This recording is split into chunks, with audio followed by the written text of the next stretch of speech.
Greetings and welcome to The Contracting Guy. I'm The Contracting Guy. And before I get to it, I want to welcome everyone back to The Contracting Guy. It's been a couple weeks since I've done my last broadcast. I want to share with you some of the things that I have thought about over the past couple of weeks. And I also want to certainly welcome you back from your Thanksgiving holiday, and for those who've gone to the NCMA conference in Washington, D.C. So welcome back. Over the past couple weeks, I've been kind of observing traffic on LinkedIn and enjoying some of it and aggravated on some. But in cases here, I said, all right, I want to talk about small businesses, particularly the services provided to small businesses. And are they doing the job they need to do? Now, from my experience, this may not be true for everyone.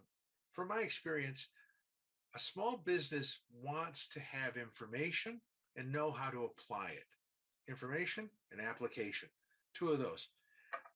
They're not interested, nor should they be, in some of the higher ordered elements of contracting. For instance, I don't expect a small business to be focused on other than OTAs. I don't expect them to be worried about cost contracts. I don't expect them to dwell upon CMMC, I think it is. Excuse me. I don't expect them to be focused, cost contracts as related to cost elements and things of that nature. Now, they're going to have to worry about it for their proposals that they submit, but they're not generally going to be focused on that as part of the contractual structure.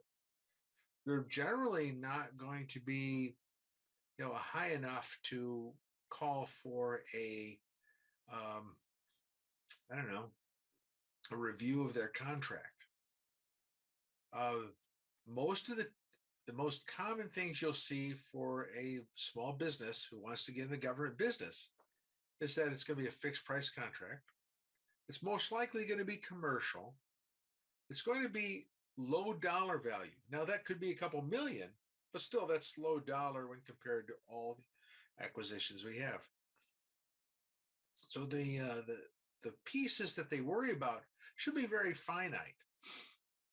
There's generally three categories of people when dealing with contracting. It's the ones who know. Those, you see a lot of those on LinkedIn. The ones that think they know. Sometimes those are the barracks lawyers, the ones that have an opinion about everything. And third is the ones who are honest with themselves. They just go, I know my limitation. I know what I need to do. In fact, I don't know what I need to do, so I need to talk to an expert about that. Now, there's a number of good experts on LinkedIn, as well as you go to your PTACs or VBOCs, and there are some people out there to help you through this.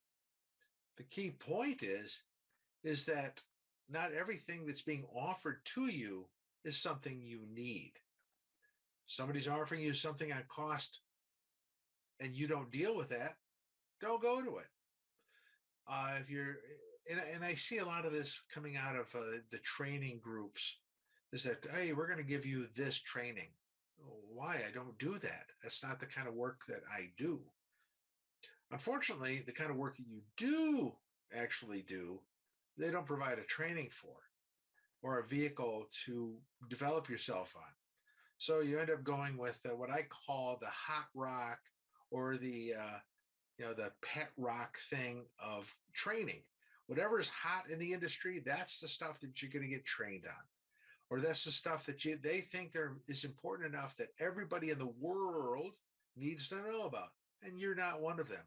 In fact, most of the people aren't. The reality is that most of the people are like you. They want to get in government contracting. They need to know some of the basics, some of the fundamentals.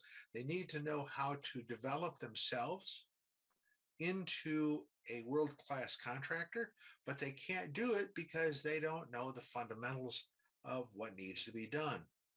And the assumption is that, oh, it's easy. You just if you do this, it's easy. This is not it isn't easy.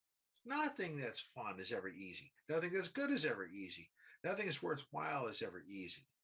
Anybody who's been married for 50 years should know that. So um, the key point for you and your takeaway is this: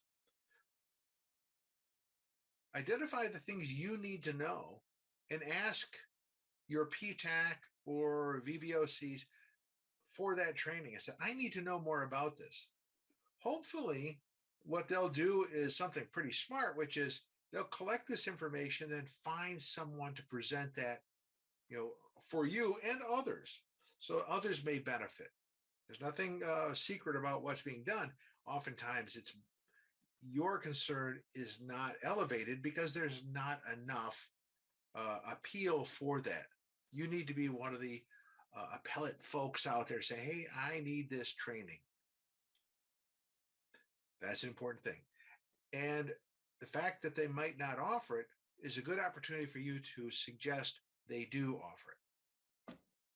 So that's your good takeaway for today. We're heading on the Christmas season. There's going to be more to come with the contracting guy. But I want to just say thank you very much for your watching, and I look forward to seeing you next time. This is the contracting guy. I'm out. Thank you for watching The Contracting Guy.